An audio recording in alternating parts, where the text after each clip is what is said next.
Yo guys, kembali lagi bersama gue Ken Wilboy. Hari ini gue nggak sendiri nih, bareng tamu spesial kita, Bos E, Narko Santoso. Tapi bukan narkoboy ya, ini narko trading, ini beda ya. Udah makin boy. Yeah, ini bukan narkoboy. Narkoboy ini narko trading. Ya. Yeah.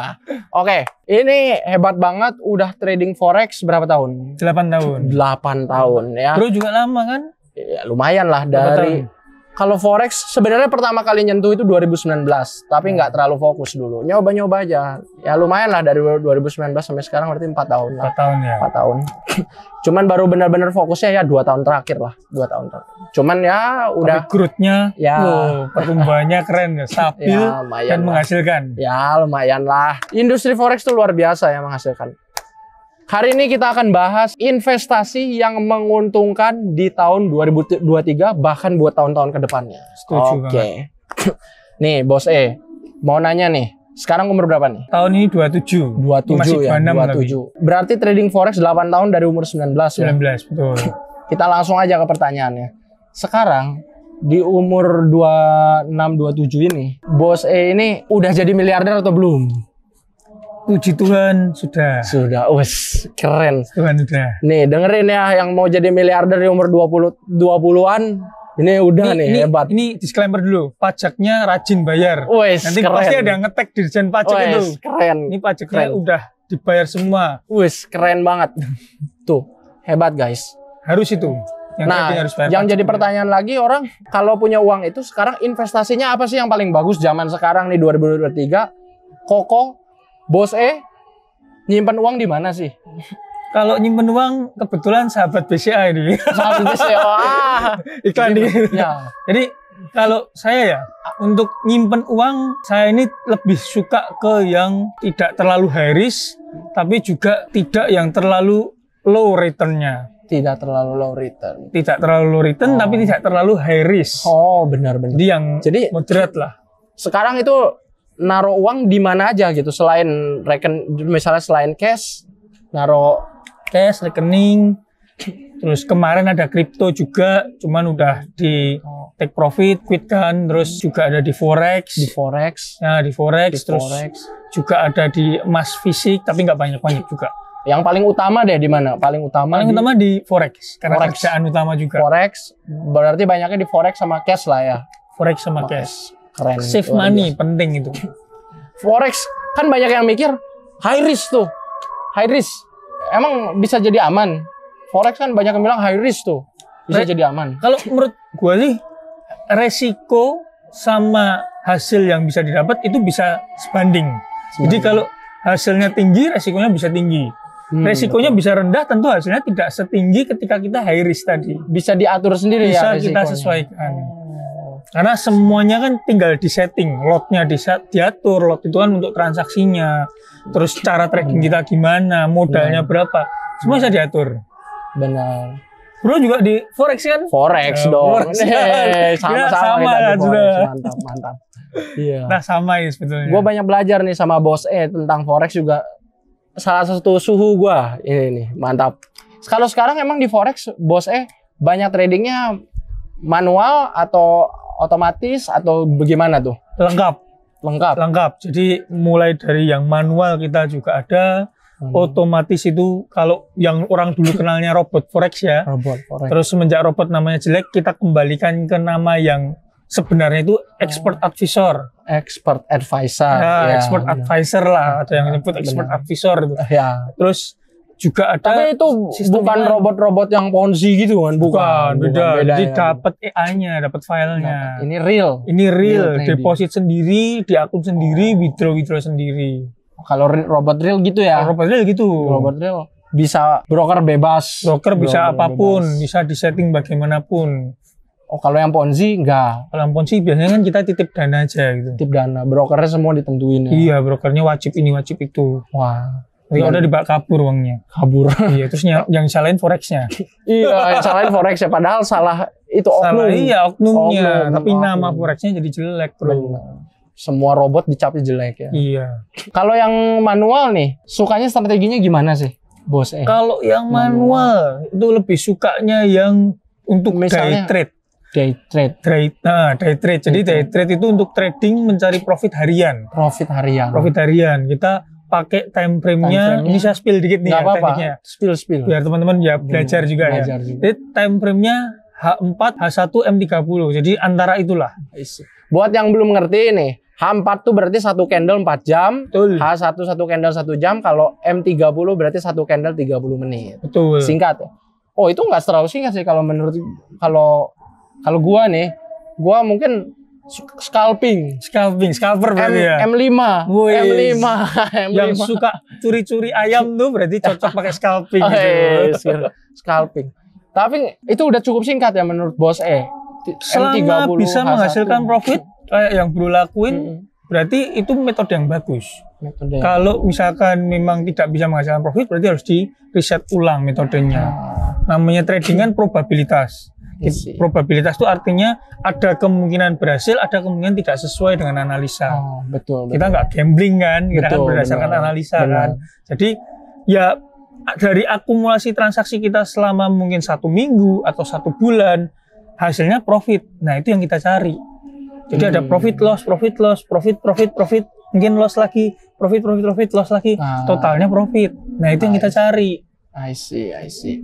Terus kalau soal indikator gitu, pakai indikator atau tanpa biasanya? Nah, kita bisa pakai indikator kayak indikator trend, moving average tuh, terus ada indikator stokastik oscillator itu jenis oscillator kan untuk mengukur momentum, divergent kayak gitu. Terus juga kadang pakai Fibonacci. Kalau Bos E sendiri sukanya pakai apa nih? Manual? Kita pakai semua. Jadi indikator ya, Fibonacci ya, dan juga kita pakai chart pattern. Chart pattern, mau itu continue, reversal ataupun yang bisa 2 arah kayak triangle, itu kita pakai juga. Terus banyak lagi nih yang suka nanya, kalau trading manual, pilih trading teknikal atau fundamental pakai news? Nah, kalau saya kebetulan aliran teknikal. Tapi fundamental juga mempelajari dan juga menerapkan ketika contohnya pada saat NFP, non-farm payroll itu kan, gua kan punya grup nih, grup trading nih.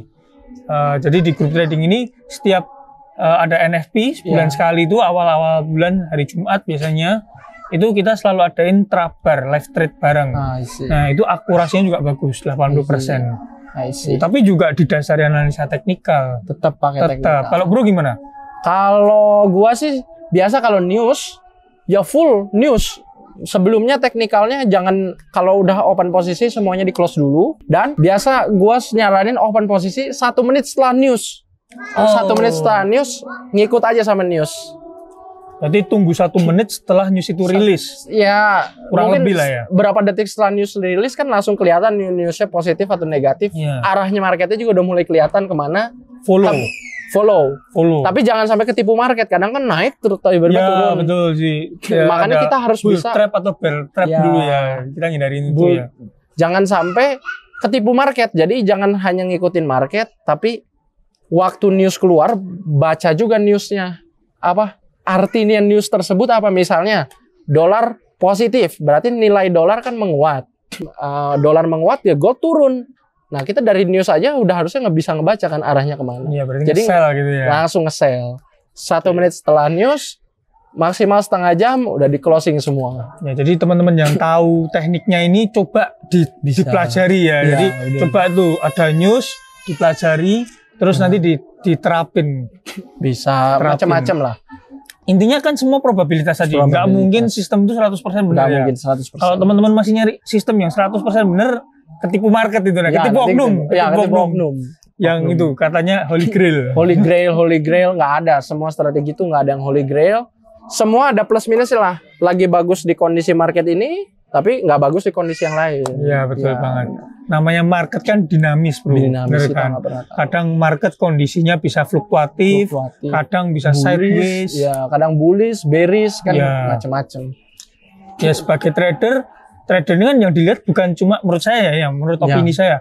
Trader kan yang dilihat bukan cuma skill analisanya, teknikalnya. Tapi juga bagaimana dia mampu mengatur money management. Money management. Dan yang paling penting adalah mengatur psikologinya, emosionalnya. Benar. Banyak trader tuh kalah di psikologi. Betul. Mungkin analisa jago kalah di psikologi sama aja bohong. Baru bener beberapa kali udah overconfidence. Full margin. Full margin. Wah, bahaya tuh. Itu nggak tahan lama lah, nggak tahan lama. Tapi kalau misalnya kalian memang jiwa gambler ya resiko ditanggung penumpang ya. Gambling di trading. Gambling di trading. Kan trading bukan untuk gambling konsisten. di tempat judi tapi tempat judi. Gamblingnya itu di meja trading gitu, di dua layar di forex. Hati-hati loh, banyak orang bilang trading padahal sebenarnya lagi gambling. Iya, karena nggak analisa, nggak pakai money management, asal tebak aja. Begitu bener, wah apa namanya? Paling jago, ngerasa paling jago. Iya, ngerasa paling jago. Nambah terus. Nggak boleh lah ya itu. Itu kan yang manual. Iya. Trading otomatis juga suka pakai. Juga pakai. Kebetulan tim kita ini ngembangin banyak banget EA. Mungkin ada sekitar 5 robot sekarang. Itu ada yang khusus emas, ada yang pair forex, dan kebanyakan kita update juga berkala robotnya. Jadi nggak cuma kita bikin gitu, nggak, tapi kita update, fiturnya kita tambah, tingkat keamanannya kita tingkatkan juga dari waktu ke waktu. Bro juga pakai robot kan? Pakai robot. Wih, kapan-kapan gua coba robotnya ya. Siap, kita saling coba. Juga kita coba robot. Siap, testing. Robot enaknya apa sih perbedaan pakai robot sama manual? Plus minusnya apa nih? Wah, itu kerasa banget sih. Kalau manual, kita bicara trading manual kan tujuannya memang mau mengasah skill. Pengen bisa trading. Mungkin step awalnya baiknya tetap manual dulu. Jadi mengenal apa itu platformnya. Kita kan pakai MetaTrader. Belum pakai MetaTrader ya. Kadang pakai TradingView juga ya. Pakai MetaTrader, TradingView, kenali platformnya. Tahu cara tradingnya dulu. Tahu buy sell itu alasannya apa. Nah, itu kan sistem trading yang kita gunakan. Next step-nya adalah kita ubah jadi otomatis. Bener kan? Benar. Otomatis tadi perbedaannya adalah yang awalnya kita harus analisa manual, lihat chart, itu sudah digantikan oleh robot.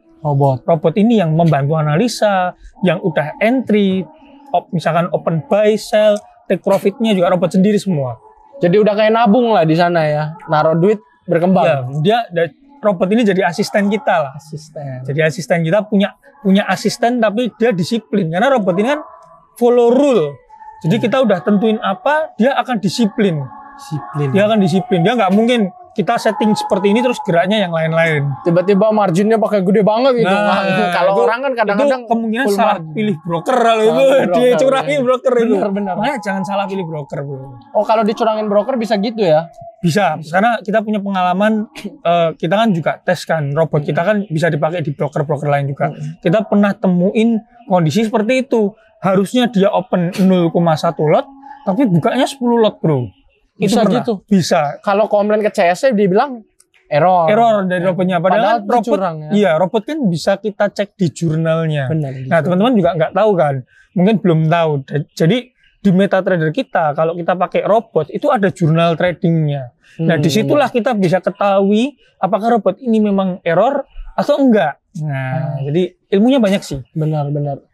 Di salah broker. Bisa jadi dipermainkan oleh broker yang tidak bertanggung jawab. Oknum broker.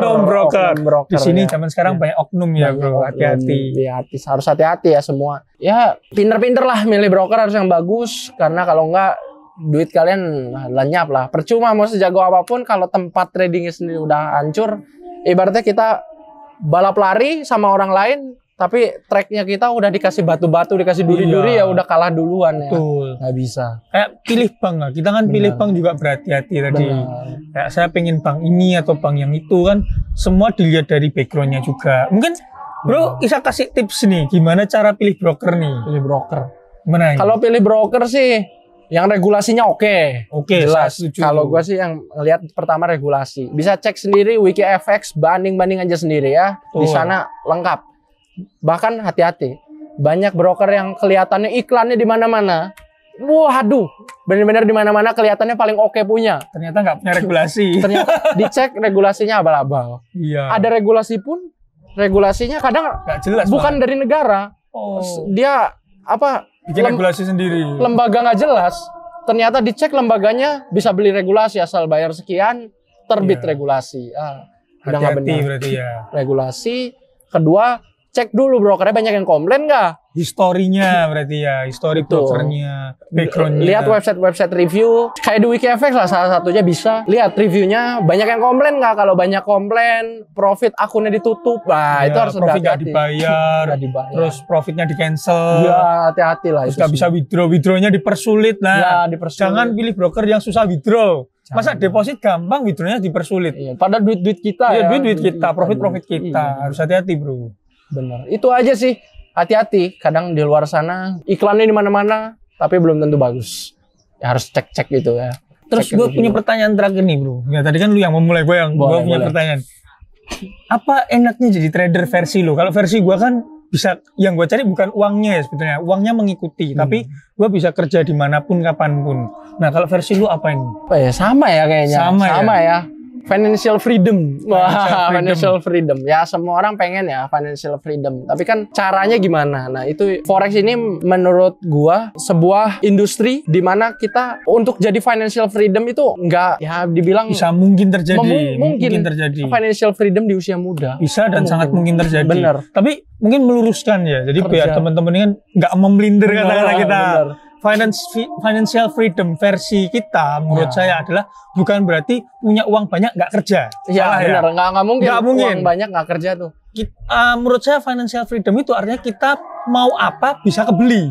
Benar. Pengen ini bisa kebeli, pengen itu bisa kebeli. Dan kita kerjanya fleksibel. Iya. Nggak terpatok kita harus dari situ-situ terus. Sesuai passion. Sesuai passion kita kerja pun tidak tertekan. Kita menghasilkan ya sesuai apa yang kita inginkan. Benar. Dan dari manapun bisa. Dan bisa bermanfaat dengan orang lain juga. Nah itu financial freedom yang kita kayak sekarang cari. Kita nih lagi di Bali ya. Di Bali. Liburan. Nah, di mantap. Apurva Kempinski. Kita berapa malam di sini bro? Berapa ya? 2-3 malam ya? 3 malam sampai Senin bro. Mantap. 3 malam. Itu pemandangannya tuh. Mungkin teman-teman kalau mau lihat nanti kita tunjukin ya. Di sini ada apa aja. Mungkin teman-teman punya dream. Saya juga pengen jadi trader yang bisa trading dimanapun, jalan-jalan. Bisa banget. Sini harus didatengin nih. Wah, bisa. Nanti kalau datang sini kabarin Ken Boy karena di Bali. Ya, bener bisa. Tapi ya semua trader sama lah. Awalnya pasti pernah ngalamin dulu namanya loss. Ya, pernah dulu ya. Pernah. Gua loss yang ini gua ceritain ya. Mungkin teman-teman nggak tahu ya. Gua loss pertama kali itu 80 juta itu umur 19 tahun. Itu uang utang. Wah, itu uang utang. Serem, bos. Terus pernah loss lagi setelah mungkin 2 tahun, 3 tahun kemudian loss 100, loss 300, loss 1,5 M. Wah, uang orang semua? Enggak, uang gua semua. Tapi yang pertama utang kan tetap namanya utang harus dibalikin. Berarti kan uang gua juga itu. Bener. Kalau yang terakhir itu, nah ini sempet namanya kita baru awal kali trading, terus mulai merasa bisa tadi overconfident, tamak, terus membuat konsorsium investor. Itu pernah saya lakuin. Jadi itu kesalahan yang jangan sampai teman-teman lakukan. Saya pun nggak mau ke situ lagi. Saya pernah bikin suatu konsorsium, sistem titip dana gitu ya. Titip dana tapi ada uang saya juga di situ. Nah, dulu pas itu nggak tahu kalau kayak gitu ternyata juga nggak boleh. Nggak tahu namanya nggak tahu kan. Apalah pelajaran. Terus habis itu loss itu sekitar 60% dari modal itu 1,5 M. Wah, nah, itu benar-benar bikin stres sih. Stres pasti. Tapi itu pengalaman sama sih. Gue juga pernah sih namanya loss banyak ya. Justru malah kena loss paling gedenya kena scam. Itu robot trading abal-abal Ponzi. Malah pernah kena di situ. Gara-gara diajak saudara apa segala macem. Awalnya memang bingung nih, ini real trading atau enggak? Awam sama-sama ngelihat wah bahaya nih. Tapi ngelihat juga mungkin juga ke brainwash, ditambah banyak saudara masuk, kena tuh scam. Kadang orang kena scam itu dari saudara kalau nggak temen deket ya. Dan belakangan malah tamak juga. Gue udah tahu itu Ponzi, gue pikir fast in fast out, nggak bisa out. Udah tahu Ponzi, fast in fast out nggak bisa, nggak ada. Jangan percaya itu, orang udah tahu Ponzi. Ya. Banyak itu orang kasih kayak itu tahu Ponzi cepat masuk nanti cepat keluar. Nggak segampang itu. Masuk gak bisa keluar. Mereka berusaha ngiming-ngiming begitu ke orang yang pintar, dibilang, oh lo pintar ya? Ya udah nggak apa-apa, fast in fast out aja. Masuk, buruan cabut. Ternyata nggak bisa. Mereka lebih pintar dibanding kita, nggak bisa. Jangan ngakal-ngakalin orang yang pegang duit, yang pegang kuasa kok. Duit kita diserahin ke mereka, mereka berkuasa udah. Makanya mending trading yang benar atau invest ke tempat yang benar. Benar. Yang benar-benar real, benar-benar memang itu ada gitu loh. Betul. Jangan yang model-model yang lagi, jangan FOMO lah, jangan fear of missing out lah. Jangan yang lagi booming apa terus kita ikut, booming apa kita ikut, jangan lah. Yang pasti-pasti aja, yang lihat yang udah dari dulu ada, yang pasti udah lama. Pasti trading ya, bukan pasti profit ya, pasti trading ya. Pasti. Ya sudah deh, kita mau enjoy Bali, kalian juga kita doain ya sama-sama supaya bisa profit konsisten dari trading forex atau sebenarnya dari manapun lah, nggak usah dari trading forex. Withdraw konsisten, bukan cuma profitnya yang konsisten. Bener.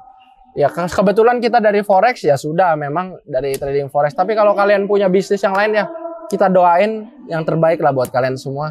Industri apapun, kalau tekun pasti jalan kok. Ya. Oke, jangan lupa untuk like, subscribe dan klik lonceng. Ya, thank you semuanya. Ada pesan lagi nggak? Pesan saya, hidup cuma sekali, dinikmati, belajar banyak, enjoy your life. Wes, keren. Oke deh, salam cuan.